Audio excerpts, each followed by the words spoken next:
Dear student, you are most welcome to the class today. Today we are going to study the further part of the lesson, the making of a scientist. So let us see. In the second year in high school, Richard Albright began the research that led to his discovery of an unknown insect hormone in the second year in high school. High school के द्वितीय वर्ष में Richard Albright began the research. Richard Albright ने एक शोध को आरंभ किया that led to his discovery of an unknown insect hormone, जो उसे एक अज्ञात कीट हार्मोन के शोध की ओर ले गया, खोज की ओर ले गया। Richard Albright began to research that led his discovery of an unknown insect hormone. अपने हाई स्कूल के द्वितीय वर्ष में रिचर्ड एल्ब्राइट ने एक खोज को आरंभ किया, एक शोध को आरंभ किया जो उसे कीटों में एक अज्ञात हार्मोन की खोज की ओर ले गया। इनडायरेक्टली, अप्रत्यक्ष रूप से, it also to his new theory, अप्रत्यक्ष रूप में यह उसकी नया सिद्धांत था on the life of cells, कोशिकाओं के जीवन पर। अप्रत्यक्ष रूप से यह कोशिकाओं के जीवन पर आधारित उसका नया सिद्धांत था।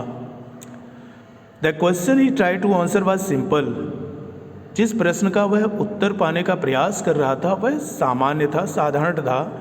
What is the purpose of the 12 tiny gold spot on a monarch pupa?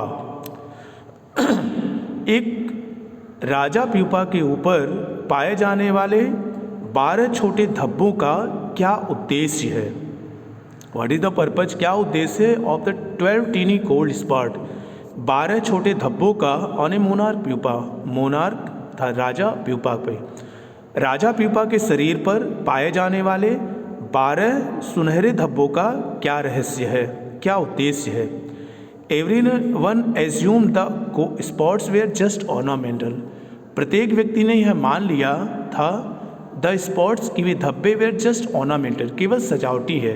एब्राइट ने कहा कि प्रत्येक व्यक्ति ने यह माना था कि धब्बे केवल सजावटी है। But doctor Urquhart didn't believe it, लेकिन डॉक्टर अर्काहार्ट ने इस बात का विश्वास नहीं किया। टू फाइंड द आंसर, इस प्रश्न का उत्तर पाने के लिए Albright and another excellent science student, Ebright और एक अन्य प्रतिभाशाली विज्ञान के छात्र ने first had to build a device, सर्वप्रथम एक मशीन बनाई that showed that the spots were producing a hormone,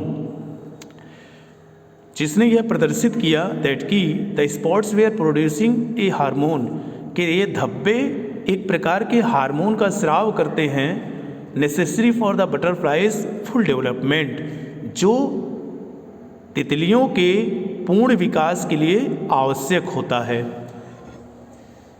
that showed, जिसने प्रदर्शित किया that the spots were producing a hormone, कि यह धब्बे एक प्रकार के हार्मोन का स्राव करते हैं, उत्पादन करते हैं, necessary for the butterflies full development, जो तितलियों के पूर्ण विकास के लिए आवश्यक होते हैं।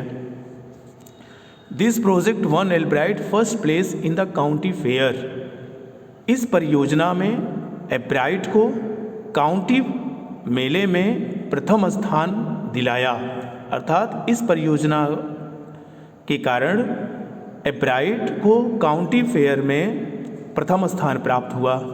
And entry into the international science and engineering fair, और अंतर्राष्ट्रीय विज्ञान और इंजीनियरिंग मेले में प्रवेश दिला दिया। There he won third place for zoology, वहाँ पर ही वन, उसने जीता थर्ड प्लेस, तृतीय स्थान फॉर जूलॉजी, जंतु विज्ञान में। वहाँ वह जंतु विज्ञान में तृतीय स्थान प्राप्त किया। He also got a chance to work during the summer at the entomology laboratory of the Walter Reed Army Institute of Research. He also got a chance, उसे एक अवसर प्राप्त हुआ, टू वर्क मीन्स कार्य करने का, ड्यूरिंग द समर, गर्मी के मौसम में, at the entomology laboratory of the Walter Reed Army Institute of Research, उसे Walter Army Reed Institute of Research में के कीट विज्ञान प्रयोगशाला में गर्मी के मौसम में कार्य करने का अवसर भी प्राप्त हुआ। As a high school junior, Richard Ebright continued his advance experiment on the monarch pupa. High school junior के रूप में रिचर्ड एब्राइट कंटिन्यूड मतलब जारी रखा, हिज एडवांस एक्सपेरिमेंट अपने उन्नत आविष्कारों को, on the monarch pupa Raja pupa पर। हाई स्कूल जूनियर के रूप में रिचर्ड एब्राइट ने राजा प्यूपा के ऊपर अपने उन्नत प्रयोगों को करना जारी रखा। That year his project one first place at the international science fair, उस वर्ष उसकी परियोजना ने अंतर्राष्ट्रीय विज्ञान मेले में प्रथम स्थान प्राप्त किया। And gave him another chance to work in the army laboratory during this summer, और गर्मी के मौसम में आर्मी की प्रयोगशाला में उसे काम करने का पुनः एक अवसर प्राप्त हुआ। दैट ईयर, उस वर्ष, his project one first place at the international science fair, उस वर्ष उसकी परियोजना ने अंतर्राष्ट्रीय विज्ञान मेले में प्रथम स्थान प्राप्त किया। And gave him another chance to work in the army laboratory during summer, और गर्मी के मौसम में आर्मी की प्रयोगशाला में उसे काम करने का एक दूसरा अवसर प्राप्त हुआ। तो आज के लिए बस इतना ही। I hope you understand. Thank you.